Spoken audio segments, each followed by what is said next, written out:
కేదార్నాథ్ ఆలయంలో ఉన్న శివుడి రూపం లింగ రూపంలో ఎందుకు లేదు? మహాభారత యుద్ధంలో విజయం సాధించడం ద్వారా పాండవులు తమ సోదరులను చంపిన పాపం నుంచి విముక్తి పొందాలని కోరుకున్నారు. ఇక వాళ్ళు చేసిన పాపాలకు ప్రాయశ్చిత్తం కోసం కైలాస పర్వతం మీద ఉన్న మహాదేవుణ్ణి చేరుకున్నారు. కానీ శివుడు అక్కడ కనిపించలేదట, అదృశ్యమైపోయాడు. పాండవులు వదిలిపెట్టనే లేదు. శివుణ్ణి వెతుకుతూ కేదార్ వచ్చేశారు. పాండవుల రాక గురించి పరమశివుడికి తెలియగానే అతను ఎద్దు రూపాన్ని ధరించి జంతువుల మందలో కలిసిపోయాడట. పాండవులు శివుణ్ణి గుర్తించలేకపోయారు. కానీ భీముడు మాత్రం తన భారీ రూపాన్ని తీసుకొని 2 పర్వతాలపై తన కాళ్లను చాచాడు.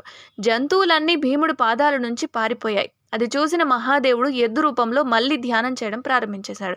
భీముడు ఆ ఎద్దును పట్టుకున్నాడు. పాండవుల భక్తిని చూసి ప్రత్యక్షమైన శివుడు వారి పాపాలన్నింటి నుంచి విముక్తి కలిగించాడట.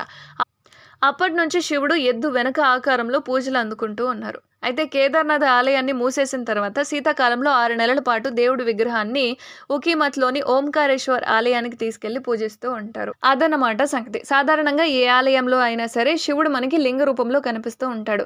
కేవలం కేదార్నాథ్లో ఉన్న శివుడి రూపం మాత్రం ఎద్దు పైభాగంలో మాత్రమే కనిపిస్తుంది. ఎందుకంటే భీముడు పట్టుకున్న భాగం అది మాత్రమే కాబట్టి అదే ఆకారంలో కేదార్నాథ్ ఆలయంలో ఉన్న శివుడు కొలువై ఉంటాడనమాట.